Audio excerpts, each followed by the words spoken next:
All right, everybody, this is Clint Arthur, and welcome back for another edition of Celebrity Expert Spotlight. Today, my guest is Dr. Elliot Hirshorn of New Life Medical Center. Dr. Elliot, thanks so much for joining me here in the spotlight. Yeah, thanks for having me, Clint. So tell us about Dr. Elliot and how you got to be so fabulous.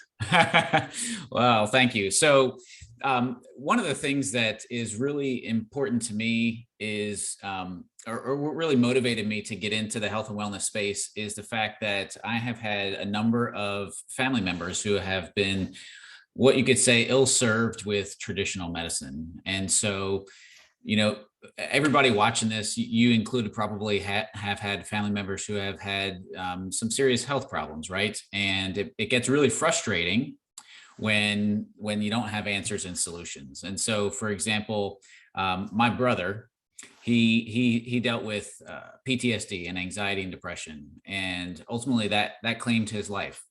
And it was a situation where he didn't get the help that he needed. He went to the VA and he told them what was going on. And he said, "Hey, I'm thinking about killing myself." And they said, "Well, do you have a plan?" And he said, "No." And they said, "Well, we can't help you." Yeah. And Come back to us. Come back to us when you have a plan. Come back to us when you have a plan, right? Unbelievable. And so, they just did the standard, here's your medications, this, that, and the other thing. And, when they found him, he had a half empty, like, huge bottle of vodka. It was half empty. And they found a bottle of Vicodin in his pocket. And so, he was on all these meds already. Then he self-medicated with pain meds and vodka, and he didn't overdose. He ended up hanging himself. But that's just one example of a number of family members I've had. And when you get to the point where you see people that are that desperate, something has to be done about it. And that's what we do at New Life is our goal is to figure out, why are people suffering, instead of just putting a Band-Aid on it. The Band-Aid, my brother was getting Band-Aids from the VA, and then he was creating his own Band-Aids with the alcohol and the pain medications. And then, things like that are very common, diabetes, for example. My dad is a diabetic, although he won't admit it. And, a lot of people think that they have to live with diabetes, and that's just what the traditional approach says, is you just got to manage your diabetes, right? But you don't have to. Diabetes is a diet and lifestyle disease. You diet and lifestyle got you into it, and you can use diet and lifestyle to get yourself out of it. And my dad's a great example of that. And so all growing up, my dad was a chocolate fiend. And so anytime we would go in the store, "Hey, Elliot, go pick up some Reese's. Let's have a snack." And so it's kind of teaching me from a young age, like, oh, this is rewarding. Let's eat lots of chocolate and candy and all this stuff. And, around the same time in society, it was all about, like, the low fat craze, like, don't eat fat.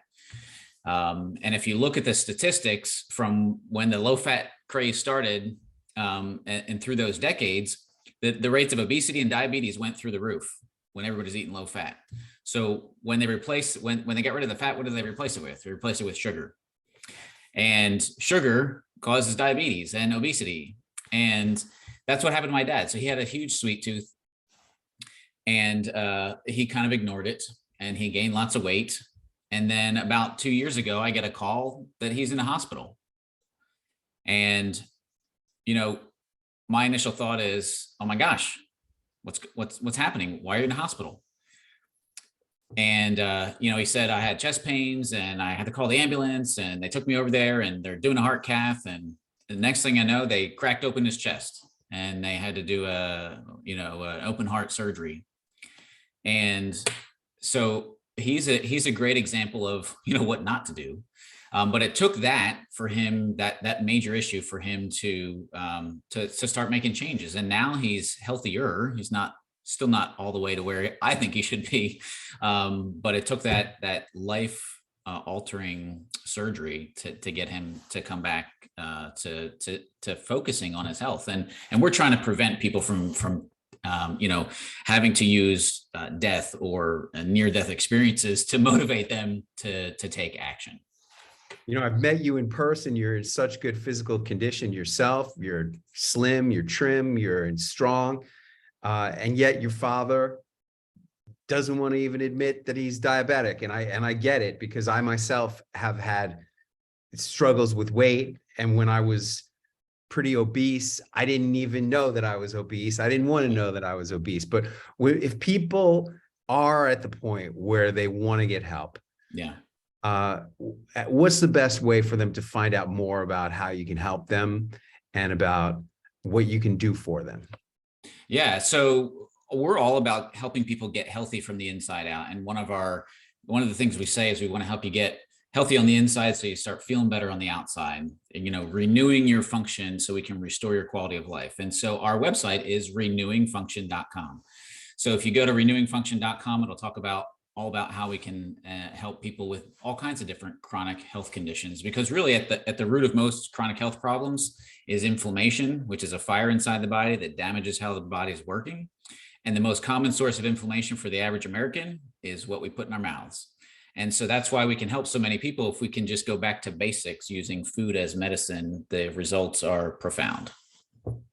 Let food be thy medicine and medicine be thy food. You Very got nice. it. Is that right? Is That's medicine be right. thy food? Yeah. All right. You got it. I've heard that somewhere, and I thought I did. All right. Well, Yeah. awesome. Thank you very much, Dr. Hirshhorn. Thank you for joining me here on the Celebrity Expert Spotlight. And I hope that people will be realistic with themselves about where they really are in their journey, in their body. And if they need your help, I hope that people will be willing to reach out and ask for help. That's what it takes. Thank you. We look forward to it. All right.